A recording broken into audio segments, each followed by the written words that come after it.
what you used to hate, you actually love about yourself. Now the hate now is now the coin is now turned outside. So whoever tries to hate you, then they are going to face those instruments. You just sit there, you don't do anything. Just like when you sit in the eye of a storm, the hurricane, tsunami, tornado, all these are called catastrophe by people who see it outside. But the being that is at the center of that tornado hurricane, they don't actually even feel those catastrophes. They have faced those tsunamis to a point where the tsunamis now embrace these people. Like the tsunami bowed to bow, it gave you a bow and a handshake of respect because you remained undeterred. So no matter how what people throw at you, it will never happen because you are still undeterred. And that state of being undeterred is what people call stoicism. That is not emotional numbness because you actually understand what these people are doing, but you can only help people at the point where they need to be helped. But if there is no willingness to be helped, then they put themselves on these hamster wheels and they spin the wheel all the way with all the energy and want to jump on other people. Then they find these storms. Then it's going to be very unbelievable, totally unbelievable. Because yeah. So if we are willing to reflect on ourselves, let's reflect what we see as good in ourselves so that we assist to build others. Sometimes people are taken through these hellish situations where they feel they build people and people took them down. It's never your fault because you played your part and it's the people just denying themselves. So if you actually assisted someone at some point and they tried to take you out, you have actually played your part. People are saying, oh, avoid these people. You actually played your part and you cannot go around hating other people because someone else did something on you. Because what you brought within yourself was just the good that you felt. So if you take that good and try to hide it back, then you actually embodying the same people who actually try to take you out. So you actually kind of rewinding the movie instead of letting it progress forward. Because movies are designed to move people. They are motion pictures. It's a kind of slideshow kind of situation, but with very high frame rate, so that you see that the being is moving, but it's just image after image after image at different moments, so it becomes a movie. So movies also teach us something. You cannot just say if someone just spends the whole day watching movies, they are learning something. Yeah, we told, oh, read books. Movies are also books in themselves, because even those books you are reading someone else's thoughts. So movies also someone else's thoughts.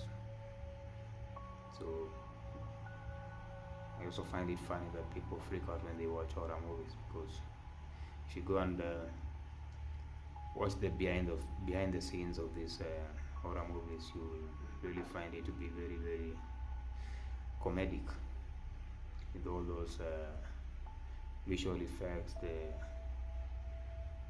the face paintings, and all those distortion outlooks, so that they can make these effects to appear kind of terrifying. They just show you it's a reflection of how life is. Sometimes the things that we fear, if you go and check them in the simplest way and in the simplest form, we realize it's actually not that fearful. If I tell you to do 9 times 9 times 9 times 40 times 11 times 60, it'll be like, hey, that's too much. But if you just take it, you start with the 9 times 9, then you go to the next stage. The same way you take steps on a staircase, you actually arrive to your destination. Even though people like to measure time, it's never about time, because no matter how in a hurry you are to do something because you want to beat a certain cycle of time, which is just brought by the Octurians, and they are good people. They are good race of beings, but you cannot keep rushing yourself, because time is moving. You also borrow the body for a short while, then you return the body, but you are an immortal being. You just come to write stories in different ways. The same way you can watch one movie, go to another. There are still cycles of stories that we learn. There are expressions of thoughts of these said writers. And that's why we watch them. Don't watch movies because you are addicted. We blame that word, but we are going to speak at length on that word, because it has been thrown around a lot. Oh, you're addicted to this, you're addicted to that. Not really your addiction, you're just trying to learn it, and since you're still not getting the fulfillment of that learning, you still go back to that cycle. If you want to stop an addiction there by just stopping it, you still go back to it. There's something your mind is trying to learn from these situations. People say you just cope because people want to listen to people. They don't want to listen to themselves. If you find yourself utilizing a certain substance, not because you're addicted. Because if you tell people, okay, stop eating food then. But that is essential. Yes, although everything is essential. See, because even if I eat a lot of food and I happen to choke, then see. So everything that was created is created good. There's nothing evil. It's just how people apply. If I have a car and I decide to run people over by the roadside, then is the car really evil, or is the actions of the person driving the vehicle? See, so it's still an aspect of reflection, because you are reflecting what's within you. All those aspects of you hear in some countries of mass shooting is then you hear them blaming, oh, this person was involuntary celibate and all that. Is it because they did not have the SEX, or